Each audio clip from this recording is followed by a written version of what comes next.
मल्लिकार्जुन खरगे यांचं नक्कीच यश आहे. त्यांचं 50 वर्षापेक्षा अधिक मोठी कारकीर्द आहे आणि आत्ताच त्यांच्या कारकिर्दीसंबंधी जे एक पुस्तक प्रसिद्ध झालं त्या कार्यक्रमातच हे दिसून आलं की इंडिया आघाडीतले म्हणजे इंडिया आघाडी गेले काही महिने तेवढी सक्रिय नसतानासुद्धा या निमित्ताने खरगेंच्या कार्यक्रमाच्या निमित्ताने सगळ्या पक्षाचे सगळे प्रतिनिधी तिथे हजर होते. आता एक उदाहरण सांगण्यासारखं आहे की के.पी. सिंगदेव आणि बघेल यांच्यामध्ये मतभेद होते. सिंगदेव यांनी जाहीरपणे मुलाखत देऊन सांगितली की अडीच वर्ष आमचं ठरलेलं होतं पण तो शब्द पाळला गेला नाही आणि खरगे यांनी मात्र त्यांना उपमुख्यमंत्री केलं. एवढंच नव्हे तर त्यांना नॅशनल इलेक्शन सेंट्रल इलेक्शन कमिटीवरती त्यांना घेतलं. म्हणजे हे जे व्यवस्थापन करणं आहे हे मॅनेज करणं जे आहे किंवा सिद्धरामय्या आणि डी.के. शिवकुमार यांनासुद्धा निवडणुकीच्या अगोदर त्यांच्यात एकजूट दिसावी म्हणून एकत्रितपणे त्यांच्या मुलाखती वेगवेगळ्या चॅनल्ससमोर झाल्या. त्यांनी एकत्रितपणे मेसेजिंग केलं की आम्ही एकत्र आहोत, दोन अजिबात नाही आहोत. आणि त्यामुळे या एकीचं दर्शन जे घडवलं जे खरगे यांच्यामुळे झालं हे नक्कीच म्हणावं लागेल की त्यांना जो अनुभव आहे प्रत्यक्ष ग्राउंडवरती काम करण्याचा त्याचा तिथे नक्कीच उपयोग झाला. उलट भारतीय जनता पक्षामध्ये तेलंगणसारखं उदाहरण आहे की ते जे संजय नावाचे जे प्रदेशाध्यक्ष होते जे अतिशय आक्रमक होते त्यांना आयत्या वेळी बदलण्यात आलं आणि त्यामुळे तेलंगणमधलं जे आहे ते भाजपचं मॉरल डाऊन झालं. हे मी परवा एका चर्चेमध्ये सांगितलं तेव्हा स्वतः आपल्या ही गोष्ट मान्य केली की त्यांना जे जमलं नाही ते खरगे यांना जमलेलं आहे. परंतु मगाशी ज्या ऑपरेशन लोटसचं उदाहरण जे आपण चर्चा केली त्याची एक गोष्ट सांगण्यासारखी आहे की शिवकुमार यांनी या प्रकारे अनेक ठिकाणी रिसॉर्ट पॉलिटिक्स ज्याला म्हणतो ते यशस्वीपणे केलं. पण त्या शिवकुमार यांना सुद्धा त्यांच्यावरती रेड्स टाकण्यात आल्या. पण हा इतका तगडा आणि भक्कम गडी आहे की तो अजिबात घाबरला नाही त्याला आणि त्यांनी त्याला सगळं तोंड देऊन तो अक्षरशः माणूस पुरून उरलेला आहे या सगळ्या लोकांना.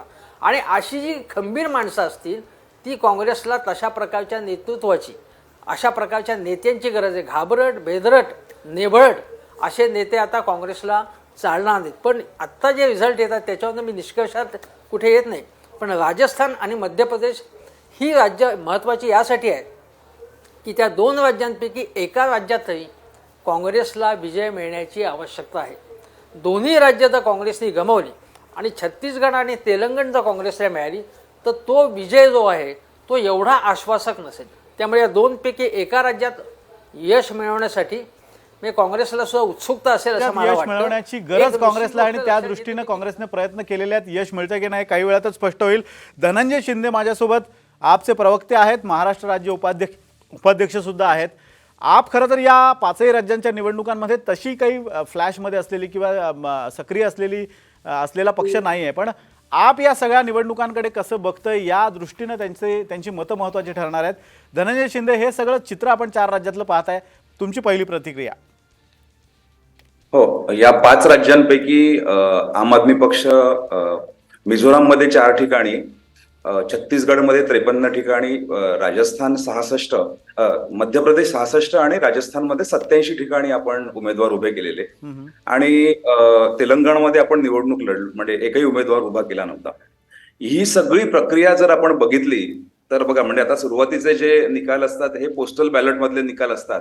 पण याच वेळेस मध्य प्रदेशमध्ये पोस्टल बॅलेटचं जे काही काउंटिंग चाललेलं 3 दिवसापूर्वी त्याच्या संदर्भात काय भूमिका आहे आणि ह्या संपूर्ण निवडणूक प्रक्रियेमध्ये जर आपण बघितलं तर पंतप्रधान नरेंद्र मोदी यांनी देशातल्या 80 कोटी लोकांना मोफत पुढची 5 वर्ष धान्य देण्याचा निर्णय असो किंवा निवडणूक आयोगाने तेलंगणाच्या मुख्यमंत्र्यांनी शेतकऱ्यांना जो काही कर्जाचा 5,000 रुपयाचा हप्ता देण्यासाठीचा जो अर्ज केला 18 नोव्हेंबरला आणि त्याला अप्रुव्हल दिलं 24 तारखेला आणि मग 27 तारखेला पुन्हा एकदा तो निर्णय मागे घेतला.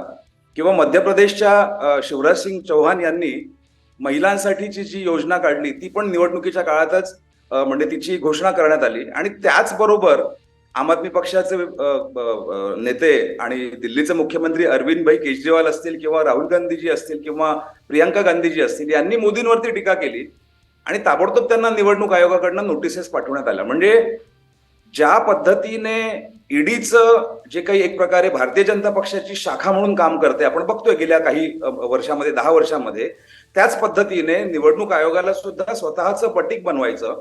आणि आता तर असं होणार आहे की जे मुख्य निवडणूक आयुक्त आणि बाकीचे 3 निवडणूक आयुक्त जे आहेत त्यांचं सिलेक्शन करणारी जी कमिटी आहे त्याच्यातनं सर्वोच्च न्यायालयाचे मुख्य न्यायाधीश यांना सुद्धा वगळण्यात येऊन एका केंद्रीय मंत्र्याला त्याच्यामध्ये वर्णी लावायची, आणि तो प्रस्ताव सुद्धा केंद्र सरकारने आता आणलेला आहे. म्हणजे ही पूर्णपणे फिक्स्ड मॅच जी आहे ती पूर्णपणे स्वतःचाच अंपायर, स्वतःचेच नियम आणि अशा पद्धतीने खेळवण्याची जी भारतीय जनता पक्षाची जी राक्षसी भूमिका आहे त्याच्या विरोधात मगाशी हेमंत सरांनी ज्याप्रमाणे सांगितलं की आपल्याला खंबीरपणे लढावं लागेल, निर्भीडपणे लढावं लागेल.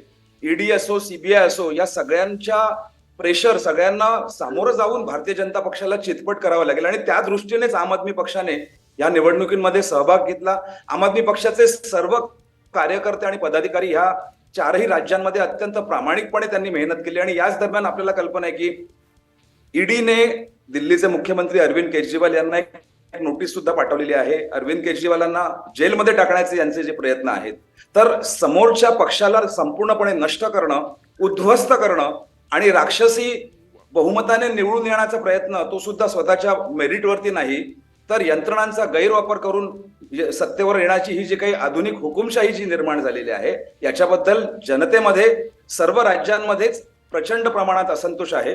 त्यामुळे ह्या 5 राज्यांच्या निवडणुकांमध्ये भारतीय जनता पक्षाने प्रयत्न जरी केला तरी सुद्धा आपण बघतोय की इंडिया आघाडीचा एक प्रमुख घटक आहे काँग्रेस, तर काँग्रेस काटेची टक्कर देतोय. आम आदमी पक्षाने सुद्धा प्रामाणिक प्रयत्न केले, परंतु ह्या निवडणुकांचे लोकसभांच्या निवडणुकांवरती नक्कीच म्हणावा इतका परिणाम होणार नाही. आणि त्यावेळेस 2024च्या लोकसभा निवडणुकीमध्ये आम्हाला खात्री आहे की भारतीय जनता पक्षाच्या विरोधात भारतीय जनता पक्ष विरुद्ध इंडिया किंवा भारत किंवा भारतातली जनता असा सामना होईल. आणि यांचे सगळे साम दाम दंड भेद किंवा सगळ्या एजन्सीजना किंवा निवडणूक आयुक्तांना, निवडणूक आयोगाला स्वतःच्या कंट्रोलमध्ये ठेवून लढवायची जी पद्धत आहे तिला जनताच हरवेल याची आम्हाला खात्री आहे.